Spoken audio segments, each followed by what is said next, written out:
إن الحمد لله نحمده ونستعينه ونستغفره ونعوذ بالله من شرور أنفسنا ومن سيئات أعمالنا من يهده الله فلا مضل له ومن يضلل فلا هادي له أشهد أن لا إله إلا الله وحده لا شريك له وأشهد أن محمدا عبده ورسوله قال الله تعالى في كتابه الكريم يا أيها الذين آمنوا اتقوا الله حق تقاته ولا تموتن إلا وأنتم مسلمون أما بعد. Kita lanjutkan masih di bab man laqiya Allah Ta'ala bil iman ghayra syakin fihi dakhalal jannah. Orang yang bertemu dengan Allah dengan membawa keimanan tanpa ada keraguan padanya, ia pasti masuk surga.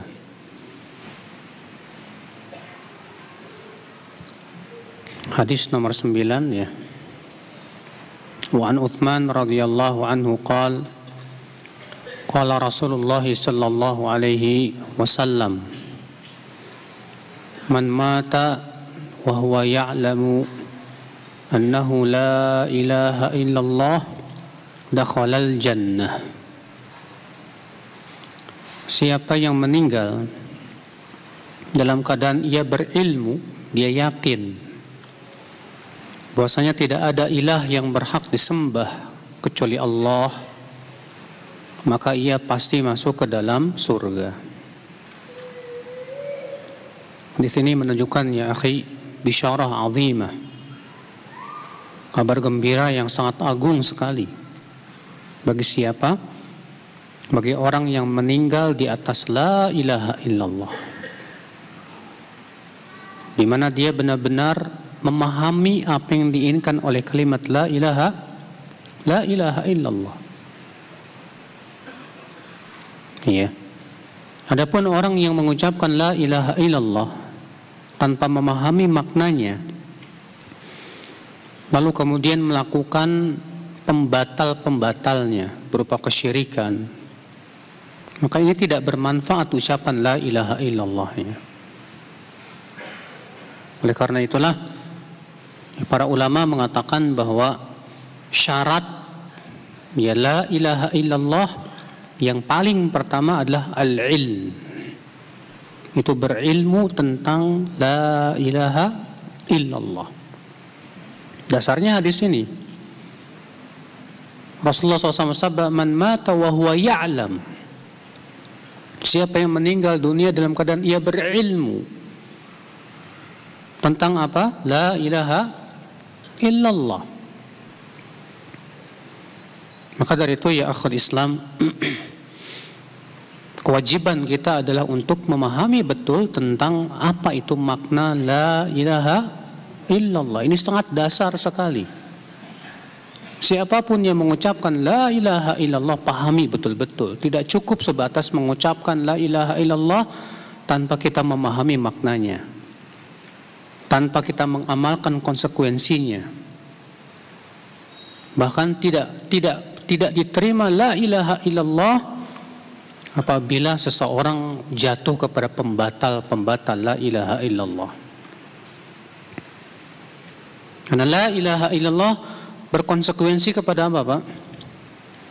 Berkonsekuensi yang pertama hanya menetapkan bahwa ilah yang paling berhak disembahnya adalah Allah. Yang kedua, tidak mengakui semua yang disembah selain Allah. Semua yang disembah selain Allah wajib kita kufur kepadanya. Sebagaimana Allah menjelaskan dalam firman-Nya, فَمَنْ يَكْفُرْ بِالطَّاغُوتِ وَيُؤْمِنْ بِاللَّهِ فَقَدْ اسْتَمْسَكَ بِالْعُرْوَةِ الْوُثْقَى. Siapa yang kafir kepada taghut, apa itu taghut? Itu semua yang disembah selain Allah. وَيُؤْمِنْ بِاللَّهِ, dan beriman kepada Allah. Berarti inilah makna la ilaha illallah. La ilaha nafiyah, meniadakan semua yang disembah selain Allah. Illallah itsbat, menetapkan bahwa Allah satu-satunya zat yang berhak disembah, zat yang berhak diibadahi. Maka ibadah hanyalah untuk Allah. Siapa yang memalingkan ibadah kepada selain Allah, maka hakikatnya dia telah berbuat kesyirikan, saudaraku sekalian. Contoh ibadah apa? Doa. Orang yang berdoa kepada selain Allah, seperti orang yang minta kepada mayat yang ada di kuburan misalnya, atau orang yang berdoa kepada patung, orang yang berdoa kepada selain Allah, sungguh ia telah berbuat syirik. Iya. Di antara ibadah contoh lagi apa, Pak? Berharap. Siapa yang menggantungkan pengharapannya kepada selain Allah, sungguh ia telah berbuat apa? Syirik. Di antara macam ibadah apa lagi, Pak? Takut. Siapa yang takut kepada selain Allah untuk memberikan padanya manfaat, untuk memberikan padanya mudarat, dan dia yakini bahwa sesuatu itu bisa memberikan mudarat tanpa izin Allah, maka ini dia telah berbuat syirik, ya akhul Islam. Maka orang yang takut misalnya untuk dimudarati oleh pohon, antum melewati pohon, kemudian antum takut kesambet, istilahnya kalau orang kita nyebutnya kesambet, ya. Lalu antum bilang, permisi, ya. Atau kalau lagi pakai mobil biasanya suka itu, Pak, klakson, tin, ya. Ketika ditanya kenapa klakson, Pak? Ya permisi lah supaya kita nggak celaka, biar nggak kesambet dan yang lainnya. Kita katakan, emang siapa yang memberikan mudarat itu, Pak? Ya penunggu pohon itu. Kita katakan, ya akhi, yang bisa memberikan mudarat hanya Allah. Kenapa nggak berlindung sama Allah? Bukankah Rasulullah SAW mengajarkan, man nazala manzilan, siapa yang singgah di suatu tempat, kemudian ia mengucapkan a'udzu bikalimatillahi tammati min syarri ma khalaq, aku berlindung dengan kalimat-kalimat Allah dari keburukan apa yang Allah ciptakan, ya, lam yadurrahu syai'un, maka ia tidak akan dibahayakan oleh apapun juga, hatta yartahila min manzilihi dzalik, sampai ia meninggalkan tempat tersebut. Adapun kita mengucapkan itu supaya kita dalam rangka tidak dimudarati, ini namanya minta perlindungan kepada selain Allah. Kadang ngelempar ini, Pak, duit, koin, biasanya sih di jembatan loh, Pak, tuh. Ya, lempar. Jelas ini kesyirikan. Kesyirikannya di mana? Orang yang tidak paham tentang kesyirikan mengatakan cuma lempar koin doang kok. Anggap aja itu sedekah. Ya sedekah ke fakir miskin, bukan ke jembatan, wala. Itu tidak memberikan manfaat wala juga mudarat. Tapi ketika dia ada keyakinan bahwa itu bisa memberikan mudarat dan bahwasanya yang dia lemparkan itu bisa menolak bala, inilah jelas kesyirikannya di situ. Dia telah terkena syirik khauf. Syirik apa? Khauf yang disebut oleh para ulama khaufus sir. Iya. Dia takut diberikan mudarat oleh sesuatu, padahal sesuatu tidak bisa memberikan mudarat sama sekali. Di antara macam ibadah apa lagi, Pak? Menyembelih. Menyembelih ibadah. Rasulullah SAW bersabda dalam hadis Ali bin Abi Thalib, la'anallah man dzabaha li ghairillah. Semoga Allah melaknat orang yang menyembelih untuk selain Allah. Hadis itu sahih dari Muslim. Sembelih kerbau, kepalanya ditanam, katanya sedekah bumi. Emang bumi butuh disedekahin, Pak? Bumi nggak butuh disedekahin, Pak. Bumi itu sudah berkah. Allah yang mengatakan wa baraka fiha, Allah pun memberkahi bumi. Sudah berkah, tidak perlu disedekahin. Sedekah bumi katanya biar ya tambah berkah. Ya akhi, pemilik keberkahan hanya Allah. Dan Allah tidak pernah mengizinkan menyembelih untuk selain Allah.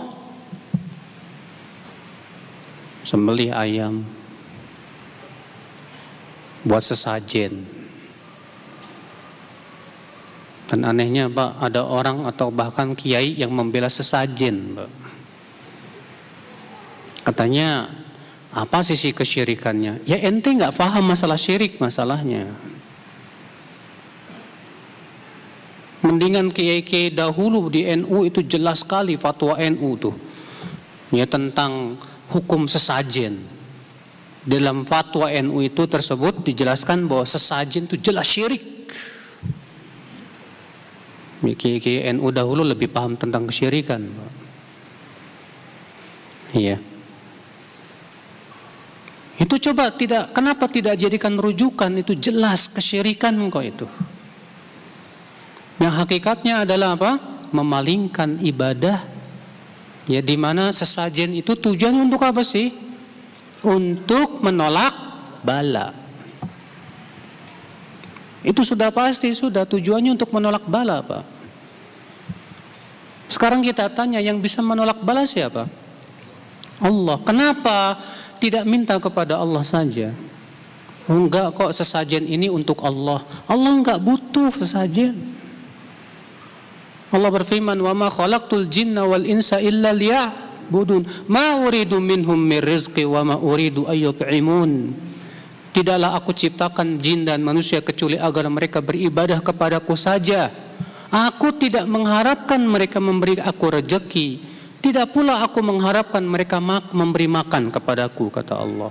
Allah enggak butuh makan, enggak butuh itu. Allah enggak butuh itu semuanya. Allah tidak pernah memerintahkan hamba-hambanya dengan cara seperti itu. Kalau kita mau beribadah kepada Allah, ikutilah sesuai dengan arahan Allah melalui lisannya Rasulullah sallallahu alaihi wasallam. La ilaha illallah ya akhal Islam, azan ya Allah wa iyyakum. Ya. Ketika hati seorang hamba dipenuhi pengagungan selain Allah azza wa jalla, maka apa yang terjadi ya akhal Islam? Hatinya dipenuhi kesyirikan dan pengagungan kepada selain Allah. Maka inilah la ilaha illallah. Pahami betul hakikat la ilaha illallah itu bahwa semua ibadah hanya milik Allah. Makanya Imam Al-Qurtubi ya ketika menafsirkan makna la ilaha illallah, beliau berkata apa? Ai la ma'budu bihaqqin illallah. Tidak ada yang berhak diibadahi dengan hak kecuali apa? Allah subhanahu wa ta'ala saja. Apalagi contoh ibadah, Pak? Cinta. Siapa yang mencintai sesuatu seperti mencintai Allah, syirik. Allah berfirman, wa minan nasi man yattakhidhu min dunillahi andada yuhibbunahum kahubbillah. Di antara manusia ada yang mengambil selain Allah tandingan-tandingan. Mereka mencintai tandingan itu seperti mencintai Allah. Mencintai tandingan itu seperti mencintai apa? Allah subhanahu wa ta'ala. Maka kalau seseorang mencintai sesuatu dan cinta yang sampai kepada derajat syirik, itu cinta yang disertai dengan apa? Ya, khudu wa tadallul, ketundukan dan kepatuhan. Adapun cinta yang tidak disertai itu, ini belum sampai kepada cinta yang disebut dengan ibadah, Pak. Makanya kata Syekhul Islam Taimiyah rahimahullah, ya, yang namanya ibadah harus ada padanya dua perkara. Yang pertama cinta, yang kedua yaitu khudu' dan tadallul, ketundukan dan kepatuhan. Adapun kalau itu tidak ada, maka ini belum sampai kepada derajat apa? Ibadah. Iya. Nah, pahami saudaraku, apa saja macam-macam ibadah yang harus hanya untuk Allah saja, tidak untuk selain Allah subhanahu wa ta'ala. Jangan palingkan ibadah-ibadah itu kepada selain Allah. Gunung ciptaan Allah, dia tunduk hanya kepada Allah. Dia meletus atau tidak meletus semua dengan perintah Allah. Iya. Tidak perlu dikasih sesajen gunung itu, Pak. Kalaulah sesajen itu bisa menolak bala dari gunung, seharusnya dia bisa menolak orang yang membuangnya dong. Ketika ada yang ngebuangnya, dia nggak bisa ngapa-ngapain juga. Kalau itu saja dia tidak bisa melindungi dirinya sendiri, gimana mau melindungi kita? Mau melindungi dari gunung meledak. Allah subhanahu wa ta'ala yang memiliki urusan ini. Masalah gunung meletus apa enggak itu urusan Allah azza wa jalla. Kenapa kita tidak taubat kepada Allah, tidak mentauhidkan Allah, tidak beramal saleh, beriman kepada Allah? Dengan cara seperti itu Allah mampu untuk menahan gunung-gunung tersebut untuk tidak meledak. Laut siapa yang menciptakan? Allah. Laut tunduknya kepada Allah azza wa jalla. Laut tidak butuh, Pak, persembahan berupa apa? Kepala kerbau, kepala sapi, kepala kambing ataupun yang lainnya tidak butuh. Laut sudah kaya. Itu di dalam laut berbagai macam rezeki Allah sediakan ada di sana. Laut nggak butuh. Laut hanya tunduk kepada Allah azza wa jalla. Kenapa kamu tidak beribadah kepada Allah saja? Oh enggak kok, ini semuanya untuk leluhur-leluhur kita, Pak. Ya akhi, leluhur antum itu sudah di alam barzakh. Orang yang meninggal dunia semuanya sudah di alam barzakh. Dan di alam barzakh mereka sudah mendapatkan balasan. Kalau mereka orang soleh diberikan kenikmatan, kalau mereka orang yang tidak soleh diberikan balasan yang setimpal. Kita semua hamba Allah. Kita, leluhur kita, nenek moyang kita, semua hamba Allah. Semua akan kembali kepada Allah. Semua akan dihisab oleh Allah. Kewajiban kita sembahlah Allah saja. Jauhkan kesyirikan. Sadari bahwa kita ini makhluk yang Allah ciptakan, saudaraku. Maka aneh sekali ya. Kambing yang menciptakan Allah, kerbau yang menciptakan Allah, sapi yang menciptakan Allah, dipersembahkan kepada selain Allah. Jangan salahkan kalau Allah murka. Ikhwatal Islam, azani Allah wa iyyakum. Makanya akhi, pahamilah ya hakikat tauhid yang dibawa oleh para nabi dan rasul. Ya. Tapi kan ini adat istiadat, kita katakan ya akhi. Adat istiadat itu harus ditimbang dengan syariat Rabbul Alamin, pencipta langit dan bumi. Kalau adat itu jelas syirik, tidak boleh kita lakukan. Oh enggak, kita dalam rangka menghormati leluhur kita. Jadi kamu lebih menghormati leluhurmu daripada menghormati Allah Rabbul Alamin, pencipta langit dan bumi yang telah menciptakan leluhur kalian. Siapa yang harusnya kita lebih hormati, Allah atau leluhur kita? Allah Rabbul Alamin, pencipta kita yang memberikan rezeki kepada kita. Itu yang harus kita agungkan. melebihi segala-galanya ya akhul Islam, azani Allah wa iyyakum.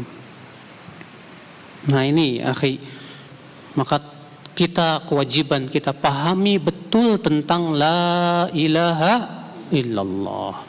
Rasulullah bersabda, man mata wa huwa ya'lamu annahu la ilaha illallah dakhalal jannah.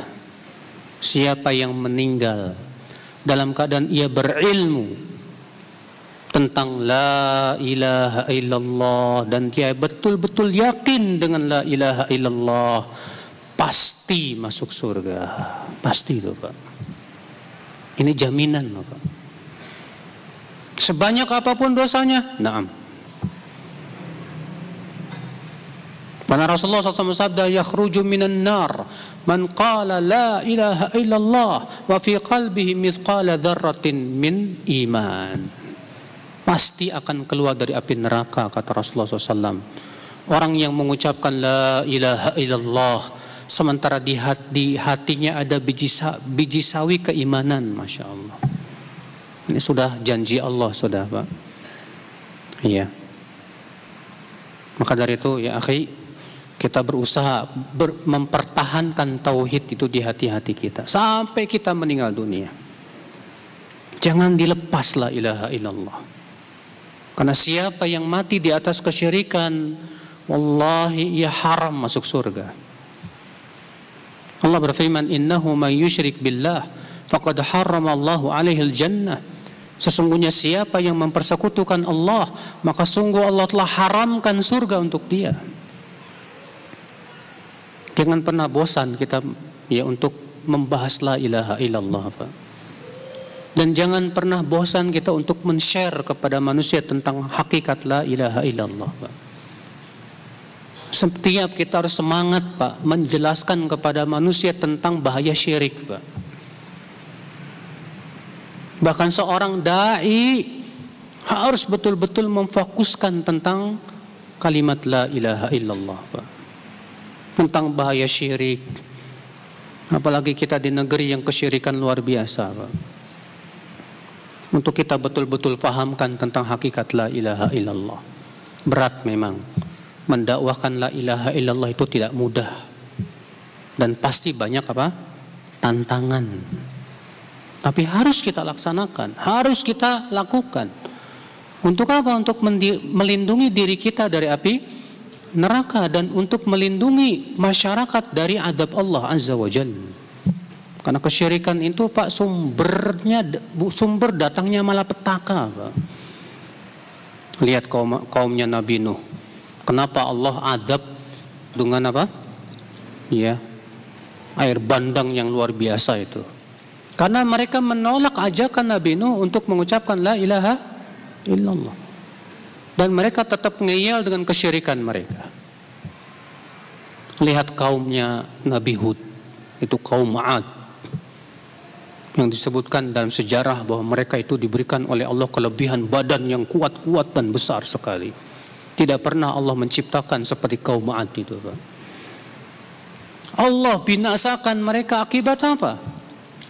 Tidak mau mengikuti seruan Nabi Hud agar hanya beribadah kepada Allah saja dan meninggalkan kesyirikan.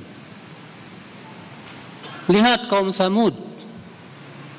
Bagaimana Allah membinasakan mereka dengan sayhah, dengan jeritan yang sangat keras yang membinasakan mereka. Kenapa? Karena mereka tidak mau mengikuti dakwah Nabi Saleh agar hanya beribadah kepada Allah saja. Sengaja Pak, Allah ceritakan tentang kisah-kisah mereka itu bukan sebatas cerita, tapi untuk dijadikan pelajaran. Bahwa itulah akibat orang yang ngeyel di atas syirik dan tidak peduli ya dengan dakwah yang mendakwahkan dan menyerukan kepada apa? Ya tauhidullah azza wa jalla. Maka ya akhul Islam azani Allah wa iyyakum ya. Jadi sekali lagi bahwa sangat penting dan kita pun sangat berkepentingan terhadap la ilaha illallah. Baik, kita lanjutkan nomor 10. An Abi Hurairah radhiyallahu anhu atau an Abi Sa'din radhiyallahu anhu syakkal A'mash qala lamma kana yawmu ghazwati Tabuk asaba an-nasa maja'atun faqalu ya Rasulullah law adhinta lana fanaharna nawadhihana fa'akalna waddahanna faqala Rasulullah SAW if'alu qala faja'a Umar faqala ya Rasulullah in fa'alta qalla adh-dhahru walakin ud'uhum wa bifadli azwadihim thumma ad'u Allah lahum bil barakah la'alla Allah an yaj'ala fi dhalik faqala Rasulullah SAW na'am fada'a binita'in fabasatah thumma da'a bifadli azwadihin qala faja'ala rajul yaji'u bikafi dhurah qala yaji'u al-akhar bikafi tamr qala wa yaji'ul akhar bi kisratin hatta ijtama'a 'ala an-nita' min dhalika syai'un yasir. Qala fada'a Rasulullah SAW bil barakah. Thumma qala khudhu fi aw'iyatikum. Qala fa akhadhu fi aw'iyatihim hatta ma taraku fil askar wi'an illa mala'uh. Qala fa akalu hatta syabi'u wa fadalat fadlah. Waqala Rasulullah SAW Ashhadu an la ilaha illallah wa anni Rasulullah la yalqallahu bihima abdun ghaira syakin fayuhjaba anil jannah. Dari Abu Hurairah, semoga Allah meridainya, atau dari Abu Sa'ad, ini keraguan dari Al-A'mash, ya, seorang perawi.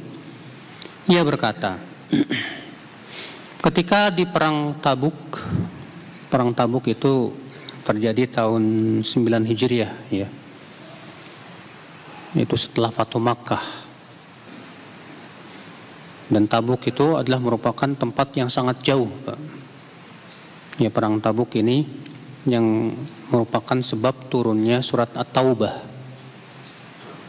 Ya, yang disebutkan tentang adanya 3 sahabat yang tidak ikut perang Tabuk, yang kemudian kisahnya masyhur itu.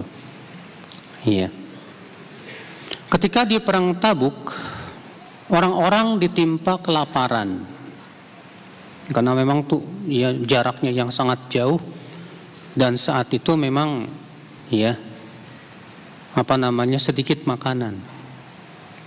Maka mereka berkata, wahai Rasulullah, andaikan engkau memberikan izin kepada kami untuk menyembelih unta-unta kami agar bisa kami makan, ya, dan juga agar kami bisa jadikan minyak dari gajinya itu. Maka Rasulullah SAW bersabda, lakukan saja.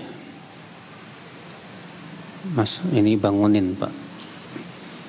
Pak, jangan tidur, Pak. Duduknya jangan begitu, Pak. Kalau ngantuk ke kamar mandi aja. Lalu datanglah Umar dan berkata, wahai Rasulullah, jika engkau lakukan itu, tunggangan akan sedikit sekali, ya Rasulullah.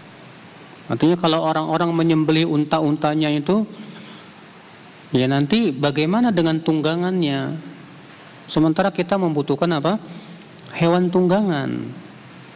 Akan tetapi ya Rasulullah, bagaimana kalau engkau panggil mereka untuk membawa sisa-sisa makanan yang ada? Kemudian engkau doakan dengan keberkahan. Ya, mudah-mudahan Allah memberikan keberkahan padanya. Maka Rasulullah SAW bersabda, baik kalau begitu. Kemudian Rasulullah pun meminta sebuah tikar, nitok, ya. Lalu kemudian dihamparkan. Kemudian Rasulullah meminta sisa-sisa makanan yang ada. Maka ada orang yang datang dengan membawa segenggam dzurah. Ya. Dzurah itu ya sejenis tepung jagung gitu ya. Ada lagi yang membawa ya segenggam kurma. Ada lagi yang membawa segenggam roti.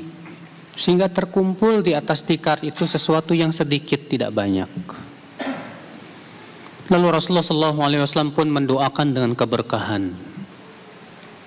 Lalu Rasulullah bersabda, silakan ambil oleh kalian dan masukkan ke bejana-bejana kalian.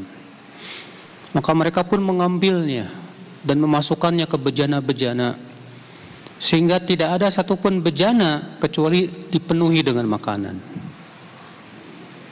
Lalu mereka pun makanlah sampai kenyang, bahkan tersisa-sisa.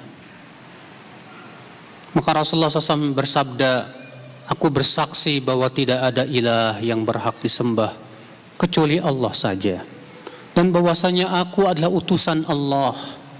Tidaklah seorang hamba bertemu dengan Allah dengan ucapan ini, ya, dalam keadaan ia tidak ragu, maka ia tidak mungkin dihalangi dari surga. Hadis ini akhi kita ambil faidah. Hadis ini menunjukkan akan keimanan para sahabat yang luar biasa. Ya, di perang Tabuk itu perang yang sangat berat sekali, Pak. Karena perjalanannya jauh sekali dan di musim paceklik. Namun para sahabat, Masya Allah, ya, tetap taat kepada Allah dan Rasulnya. Hadis ini kita ambil faedah yang kedua. Hadis ini menunjukkan kepada kefaqihan Umar Ibn Khattab radhiyallahu an. Ya. Di mana Umar, ya, dalam hadis ini mengusulkan dengan usulan yang berbeda, melihat kepada mudarat yang lain. Ya, kalau disembelih unta-unta ini akan ada mudarat, wahai Rasulullah. Apa itu?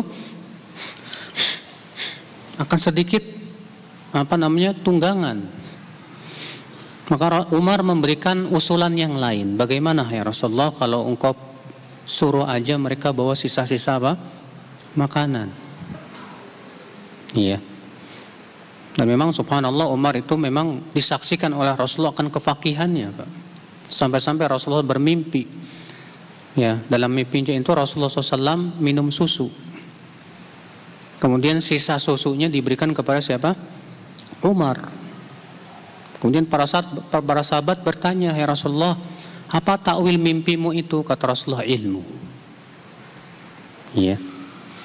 Makanya Rasulullah SAW menyuruh para sahabat, iqtadu billadaini min ba'di. Ikuti oleh kalian dua orang setelahku nanti, Abu Bakar dan Umar. Ya, ini dua sahabat yang Masya Allah keilmuannya luar biasa, keimanan dan ketakwaannya. Hari ini kita ambil faidah mukjizat Rasulullah sallallahu alaihi wasallam, di mana Rasulullah SAW ya diberikan oleh Allah Subhanahu wa taala doa yang mustajab. Rasulullah SAW mendoakan keberkahan ya, pada makanan yang sedikit, sehingga akhirnya apa yang terjadi? Ya, orang-orang mengambil dari makanan itu, padahal sedikit makanannya, tapi nggak habis-habis. Diambil lagi nggak habis, diambil lagi, sampai semua bejana penuh. Makanannya tetap tidak berkurang sama sekali. Ya, keberkahan yang Allah berikan kepada Rasulullah sallallahu alaihi wasallam. Di sini kita ambil faedah bahwa barakah itu milik Allah saja. Tidak boleh kita mengklaim sesuatu itu barakah kecuali dengan dalil. Siapa yang mengatakan bahwa sesuatu itu berkah tanpa dalil, berarti dia sudah mengada-ngada dalam agama. Dan siapa yang meminta keberkahan kepada selain Allah, sungguh ia telah berbuat syirik, Pak. Ya, kenapa? Karena keberkahan hanya milik Allah Subhanahu wa taala. Ya. Makanya enggak boleh ngalap berkah itu kecuali dengan sesuatu yang sejelas ada dalilnya. Kita ngalap berkah dengan air Zam-Zam, Boleh, nggak masalah. Kenapa? Karena air Zam-Zam jelas ada dalilnya, Pak. Akan keberkahan air Zam-Zam. Adapun kemudian kita ngalap berkah ke sumur tertentu tanpa ada dalilnya, mana? Makanya ketika kita mengharapkan keberkahan dari sesuatu, sebetulnya di situ ada mengandung apa? Permohonan keberkahan. Dalam hadis yang mungkin antum pernah mendengarnya dari Abu Waqid Al-Laitsi, Rasulullah SAW melewati suatu pohon yang disebut dengan pohon apa? Dzatu Anwat. Di mana pohon ini adalah pohon yang digunakan oleh orang-orang musyrikin untuk menggantungkan senjata-senjata mereka di situ dalam rangka berharap keberkahan dari pohon itu. Waktu itu Rasulullah SAW sedang berjalan menuju Hunain, dan di dalam pasukan Rasulullah ada orang-orang yang baru masuk Islam, dan yang namanya orang baru masuk Islam kan belum bersih, Pak. Apa yang terjadi? Mereka berkata kepada Rasulullah, ya Rasulullah, ij'al lana dzatu anwat, ij'al lana dzata anwat kama lahum dzata anwat, ya kama lahum dzatu anwat. Wahai Rasulullah, jadikan untuk kami pohon Dzatu Anwat dong, sebagaimana mereka orang-orang musyrikin itu punya pohon apa? Dzatu Anwat. Lihat jawaban Rasulullah SAW. Mendengar itu Rasulullah marah dan berkata, Allahu Akbar, innahas sunan, sesungguhnya ini sunnah orang-orang sebelum kalian. Qultum kama qalat Banu Israil li Musa, kalian sudah mengucapkan seperti yang diucapkan oleh Banu Israil kepada Nabi Musa saat melewati patung sapi. Apa kata orang-orang Banu Israil kepada Nabi Musa? Ij'al lana ilahan kama lahum alihah, jadikan untuk kami, hai Musa, sesembahan sebagaimana mereka memiliki apa? Sesembahan. Lihat, Rasulullah menyerupakan orang yang ngalap berkah kepada pohon tersebut dengan orang yang meminta supaya dijadikan sesembahan untuk mereka. Kenapa? Karena mengharapkan keberkahan kepada sesuatu tanpa ada dalil, ini jelas perkara yang batil ya akhwal Islam. Karena keberkahan hanya milik Allah. Nah, dari itulah saudaraku sekalian, ya, kita wajib punya keyakinan keberkahan hanya milik Allah. Tidak ada dalilnya kuburan misalnya itu berkah, nggak ada dalilnya. Ini kan kuburan wali, Pak. Iya. Iya, kalau memang dia wali Allah, maka amalan soleh, keberkahan amalan soleh itu untuk dia dan orang-orang yang mengikuti kesolehan dia. Adapun kuburan enggak. Mana dalilnya dari Al-Quran dan hadis bahwa kuburan berkah, Pak? Ya, tolong bawakan dalilnya. Karena keberkahan hanya milik siapa? Allah Azza wa Jalla. Rasulullah SAW badannya berkah, betul, jelas dengan ijma para sahabat. Tapi mana dalilnya kalau badannya wali itu berkah? Seperti halnya badan Rasulullah Sallallahu Alaihi Wasallam. Mana dalilnya? Kalaulah badannya wali itu berkah, tentu para sahabat akan ngalap berkah kepada Abu Bakar, kepada Umar, kepada Uthman, kepada Ali. Mereka wali Allah bukan, Pak? Tentu para tabi'in akan ngalap berkah kepada para sahabat. Mereka semua wali Allah. Ternyata tidak ada para sahabat yang melakukan itu. Para sahabat hanya melakukannya kepada Rasulullah Sallallahu Alaihi Wasallam saja. Maka siapa yang mengklaim bahwa sesuatu itu berkah, wajib dia bawa dalil. Iya. Nah, di sini kita ambil faidah ini keutamaan dua kalimat syahadat. Siapapun yang mengucapkan dua kalimat syahadat, asyhadu an la ilaha illallah wa anna muhammadar rasulullah, dan ia wafat di atasnya, dia pasti masuk ke dalam surga. Namun dengan syarat. Syaratnya yaitu penuh keyakinan dan tidak ragu.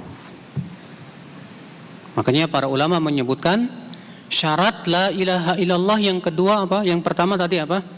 Ilmu. Yang kedua apa? Yakin. Dalilnya mana? Hadis ini. Al-yaqin la yazulu al-yaqin al-munafi lisyak.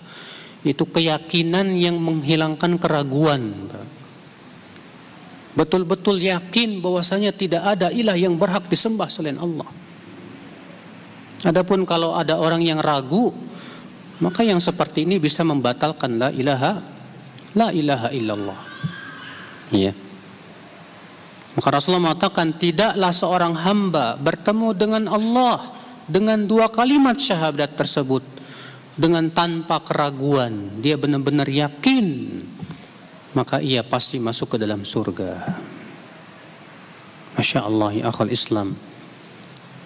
Ini menunjukkan Pak, bahwa syarat utama masuk surga hanya dengan dua kalimat syahadat. Ya.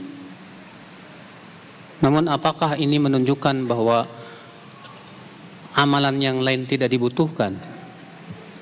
Ya, tidak seperti itu tentunya, Pak. Kenapa? Karena konsekuensi dari la ilaha illallah Muhammadur Rasulullah itu apa sih? Konsekuensi dari la ilaha illallah Muhammadur Rasulullah adalah untuk senantiasa menaati Allah dan Rasulnya, menjauhi maksiat.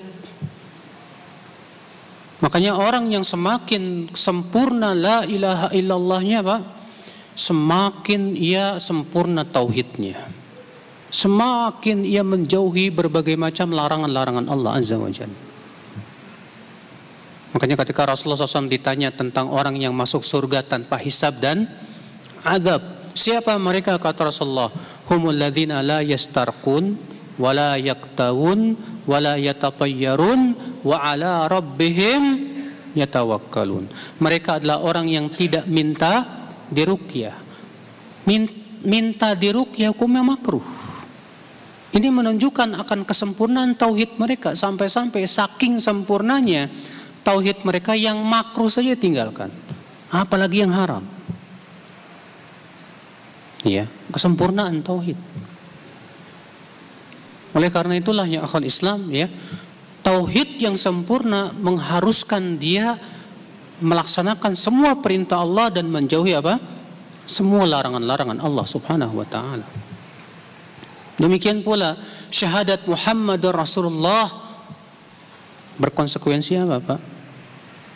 Untuk senantiasa ittiba kepada Rasulullah SAW, untuk senantiasa mendahulukan sabda Rasulullah di atas ucapan siapapun juga. Sabda Rasulullah lebih ia agungkan, lebih ia hormati daripada ucapan siapapun, walaupun dia ulama. Kalau ternyata ucapan ulama ini bertabrakan dengan sabda Rasulullah SAW, dia nggak terima. Makanya para ulama seperti Imam Syafi'i rahimahullah, lihat bagaimana mengajarkan kepada kita akidah seperti ini.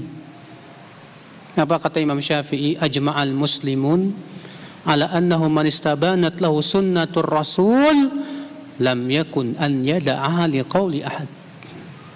Kaum muslimin semua sepakat, siapa saja yang sudah jelas kepadanya sunnah Rasulullah SAW, tidak boleh ia tinggalkan sunnah itu hanya karena mengikuti pendapat seseorang. Semua sepakat, kata Imam Syafi'i rahimahullah. Dan inilah konsekuensi syahadat Muhammad Rasulullah. Maka kalau antum lebih menghormati pendapat ulama daripada sabda Rasulullah, berarti syahadat Muhammad Rasulullahnya kurang antum. Naam, bukan berarti kita tidak menghormati ulama.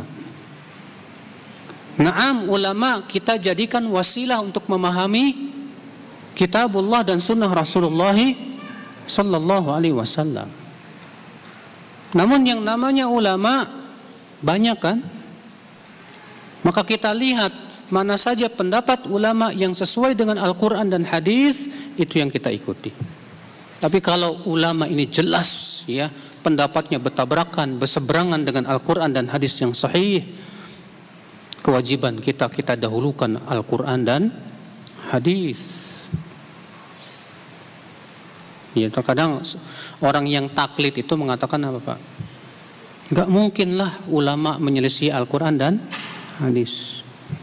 Kita katakan na'am, insya Allah para ulama tidak ada niat mereka untuk menyelisih Al-Quran dan hadis sahih. Namun kan keterbatasan ilmu para ulama juga pasti ada keterbatasannya. Dan ilmunya para ulama bertingkat-tingkat. Sampai kepada ulama ini hadis, yang satu lagi belum sampai kepadanya apa?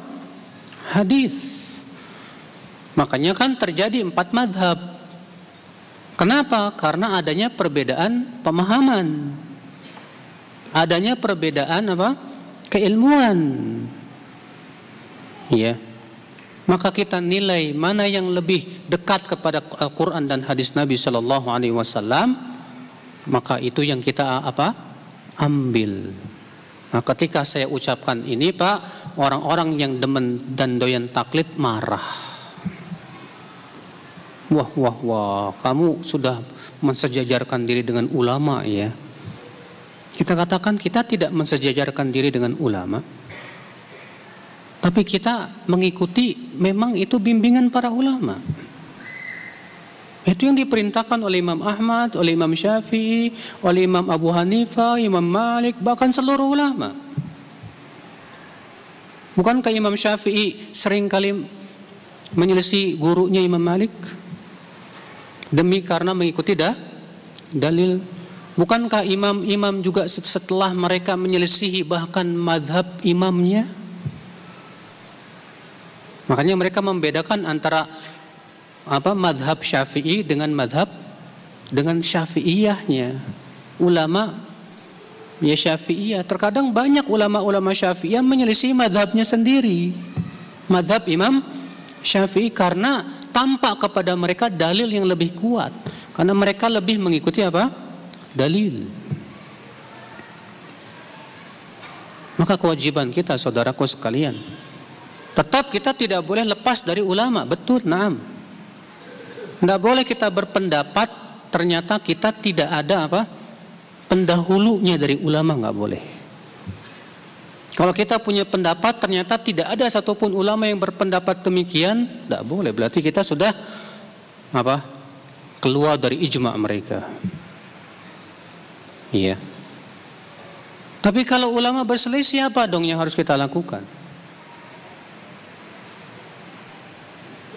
Makanya Imam Bukhari, lihat Pak, kalau antum baca Sahih Bukhari dan siapapun yang ikut kajian saya setiap habis subuh, bagaimana Imam Bukhari ya memberikan bab-bab membantah pendapat yang bertabrakan dengan dalil. Di antara contohnya adalah Imam Bukhari ya membela pendapat yang mengatakan bahwa kotoran binatang yang tidak dimakan dagingnya itu suci. Padahal itu pendapat 4 madhab loh Pak. 4 madhab semuanya sepakat bahwa kotoran binatang yang tidak dimakan dagingnya itu najis.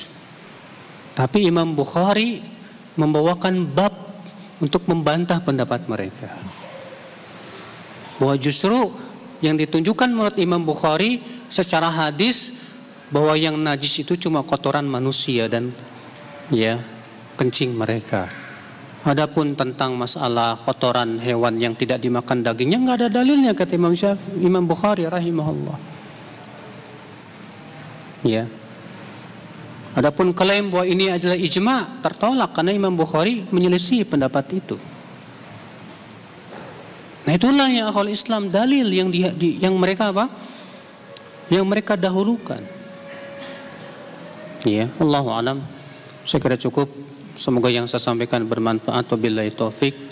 Assalamualaikum warahmatullahi wabarakatuh.